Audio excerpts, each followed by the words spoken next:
सभी को राधे राधे, जय Shri Krishna. Welcome to another video. तो आज सभी को श्री राधा रमन लाल जी के जन्म प्राकट्य उत्सव की खूब खूब ढेरों ढेरों शुभकामनाएं।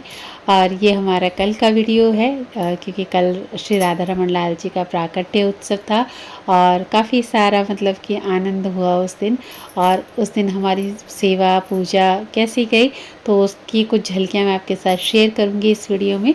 तो वीडियो में लास्ट तक ज़रूर से बने रहिएगा और वीडियो को एंड तक ज़रूर से देखिएगा।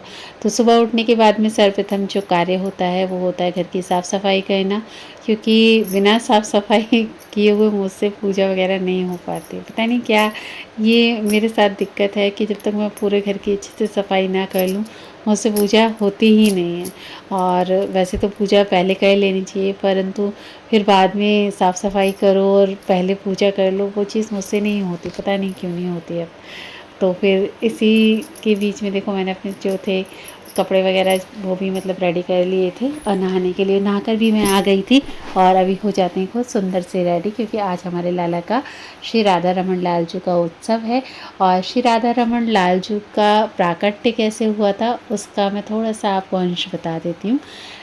जो जिन आचार्य ने उनको प्रकट किया था और जो उनकी सेवा करते थे, शालिग्राम भगवान के रूप में उनकी सेवा किया करते थे।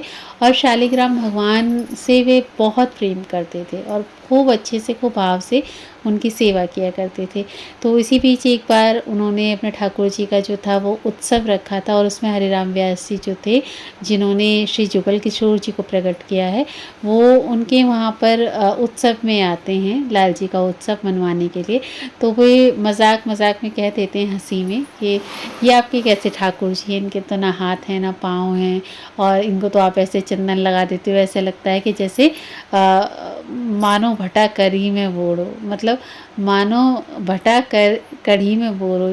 और इस तरीके का कुछ बोल देते हैं। भटा मीन्स बैंगन और बैंगन के ऊपर जो चंदन लगा दो तो वैसे पीले पीले लगता है, तो वो इस तरीके से व्यंग कर देते हैं। तो उनको ना बहुत बुरा लगता है ये चीज़। और उस दिन जो गोपाल भट्ट गोस्वामी जी हैं वो पूरी रात रोते रहते हैं और ठाकुर जी से यही शिकायत करते रहते हैं कि आप कितने आचार्य जनन को आप प्राप्त हो गए परंतु आप मुझे प्राप्त नहीं हो रहे हैं।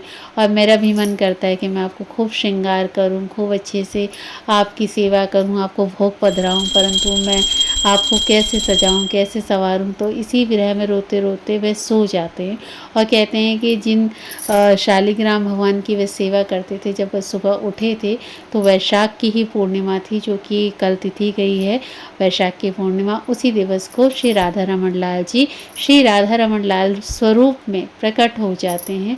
और फिर गोपाल भट्ट गोस्वामी जी बहुत आनंदित होते हैं और तब से हमारे श्री राधा रमन लाल जी का ये प्राकट्य उत्सव मनाया जाता है, जो कि वैशाख पूर्णिमा को आता है। और वैशाख का जो महीना होता है वो बहुत ही पवित्र होता है।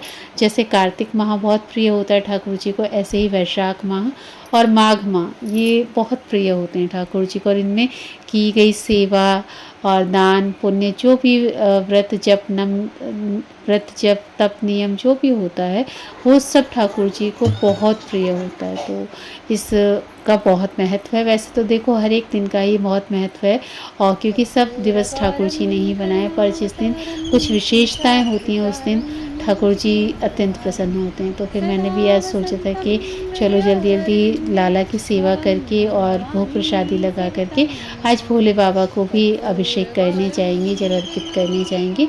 तो हमारे घर के पास ही एक छोटा सा मंदिर है भोलेनाथ का, और फिर हम वहाँ पर गए। मेरा बेटा भी गया था तो वो भी चालीसा जी करके आया था वहाँ पर। तो फिर वो मुझे वहाँ मिल गया था, क्योंकि वो मुझसे थोड़ा सा पहले चला गया था। तो फिर जब मैं गई तो फिर उसने थोड़ा सा वीडियो वगैरह शूट कर दिया था मेरा पूजा करते हुए, देख सकते हो आप लोग। और इस तरीके से हमने कुछ महादेव बाबा का अभिषेक किया, तो बहुत सुख मिला आज, क्योंकि घर से निकलना बहुत कम हो पाता है और जल्दी जल्दी नहीं पहुंच पाती हूँ महादेव बाबा के मंदिर पर। कहते हैं कि जब ठाकुर जी हमसे बहुत प्रसन्न होते हैं तो महादेव बाबा का दर्शन हो पाता है, और जब महादेव बाबा हमसे बहुत प्रसन्न होते हैं तो ठाकुर जी की सेवा प्राप्त होती है। सर्वप्रथम जो व्रत मैंने किए थे वो सोमवार के ही किए थे, और भोले बाबा की कृपा से ही आज ठाकुर जी मुझे प्राप्त हुए हैं और इतने प्रिय लगते हैं, इतने मतलब वात्सल्य भाव आता है उनके प्रति कि जैसे मतलब कि एक सच में ही छोटे से बालक हों, तो इस तरीके का भाव कभी-कभी मन में बहुत बढ़ जाता है। तो ये सब महादेव बाबा की कृपा है, माता रानी की कृपा है। और ये देखो इस तरीके से जब आप कभी भी महादेव बाबा के ऊपर जब अभिषेक करने जाते हो, तो उसके बाद में उनको जो त्रिपुंड होता है वो अवश्य से लगाया करो और राम नाम अवश्य से लिखा करो, क्योंकि राम नाम उनको अत्यंत प्रिय है, श्री हरि उनको अत्यंत प्रिय हैं। तो इस तरीके से हमने कुछ वहाँ पर पूजा की, क्योंकि वहाँ पे पीपल का वृक्ष भी है और बजरंगबली भी विराजमान है, शनिदेव भी विराजमान है। तो वहाँ पर हमने भी इस भाव से सेवा वगैरह करके हम बहुत अच्छा लगा। फिर मैंने भी चालीसा जी का थोड़ा-सा पाठ किया, क्योंकि बहुत दिनों बाद गई थी, तो फिर चालीसा जी वगैरह करके हम लोग आए। और बच्चे अपना ये देखो मतलब फ़ोन लेकर के बस शैतानी करने में लगे हुए थे, क्योंकि बच्चों को बस फ़ोन मिल जाए ना, तो ये समझ लो कि उनसे फ़ोन लेना एक बहुत बड़ा टास्क हो जाता है। और मैं अपना मतलब जो पाठ था वो कर रही थी, और उसी बीच में वो दोनों के दोनों देखो शैतानियाँ कर रहे थे, मतलब व्लॉग वगैरह की तरह शूट कर रहे थे। फिर हम लोग आ गए थे घर, और घर आके भी मेरी जो मालाएँ थीं वो बाकी थी, क्योंकि लाला को भोग प्रसादी लगाकर और जो श्रृंगार वगैरह था उनका वो करने के बाद ही मैं चली गई थी। तो फिर मैंने आने के बाद में अपना नाम जप पूरा किया, गौ माता को जो प्रसादी थी वो प्रसादी दी। और क्योंकि नरसिंह चतुर्दशी का व्रत भी था मेरा, तो फिर आज व्रत खोला। उसके बाद फिर मैं थोड़ी देर लेट गई, क्योंकि बहुत थक गई थी। फिर शाम हो गई थोड़ी देर के बाद, तो देखो ये लाला के लिए लस्सी बना ली थी। और लस्सी बनाने के बाद में भी हम लाला की जो शाम की सेवा है उसको करने के लिए जाएंगे। तो अभी हम आ गए थे अपने मंदिर में, और मंदिर में आने के बाद में हमने ठंडी ठंडी लस्सी श्री जी और लाल जी को, मैया बाबा को भोग प्रसादी अर्पित कर दी थी।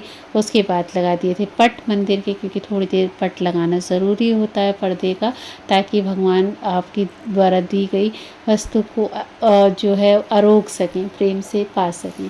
उसके बाद देखो मैंने सुंदर सुंदर से दीपदान किए थे, क्योंकि आज लाला का बहुत बड़ा उत्सव है। और लाला के सभी उत्सव को, श्री लाल जी के सभी उत्सव को प्रेम भाव उल्लास भक्ति से मनाना चाहिए, जो कि मैं दीपदान अवश्य से करती हूँ, क्योंकि मुझे दीपदान करना बहुत अच्छा लगता है। और जब घर के बाहर दीप प्रज्वलित होते हैं तो ऐसा लगता है कि मतलब मानो ठाकुर जी साक्षात घर में विराजमान है, और घर की शोभा भी बहुत अच्छी लगती है उस समय पर। तो आप लोग भी ज़रूर से दीपदान किया करो, चाहे 7 दीपदान करो, 11 दीपदान करो, जो भी सामर्थ्यता है आपकी उसके हिसाब से आप दीपदान कर सकते हो। तो अभी हम अपने दहलीज पर वहाँ पे दीपदान कर देंगे, और जो तुलसी माता जहाँ विराजमान है वहाँ दीपदान कर देंगे। अपने सामने वाला जो घर है वहाँ पर भी दीपदान कर देंगे, क्योंकि वहाँ पर भी ठाकुर जी का शंख चक्र गदा जो है वो लगा हुआ है दरवाजे पे, तो वहाँ पर भी दीपदान करना अवश्य से बनता है। तो अभी मैं वहाँ से भी दीपदान करके आ गई थी, और अभी लाला की जो आरती वंदन था वो सब कुछ हो गया था। और उसके बाद में आरती घुमा देंगे पूरे घर में, और आरती घुमाने के बाद में लाल जी को कर लेंगे प्रणाम। और लाल जी की जो सायंकालीन आरती वगैरह वो हो गई है अभी हमारी कंप्लीट। तो अभी प्रसादी वगैरह जो है वो ऊपर ले चलेंगे, क्योंकि मीठे जो पेय होते हैं उनमें चींटी वगैरह आ जाती हैं। इतने मैंने भिंडी वगैरह काट ली थी, तो ये बनाई थी कुरकुरी सी भिंडियाँ, और ये रोटी, और ये दही। इसका लाला को भोग लगाया था प्रेम से। और ये मेरे लाला का आज का श्रृंगार था। सुबह मैंने ज़्यादा हैवी श्रृंगार नहीं किया था, क्योंकि सुबह जो है वो गर्मी ज़्यादा होती है, तो हल्का ही श्रृंगार किया था। अभी ये शाम के टाइम में लाला का श्रृंगार किया था। तो लाल जी आपको कैसे लग रहे हैं ज़रूर से बताइएगा। और फिर लाला को करा दिया था शयन। तो ये था आज का ब्लॉग, कैसा लगा ज़रूर से बताइएगा।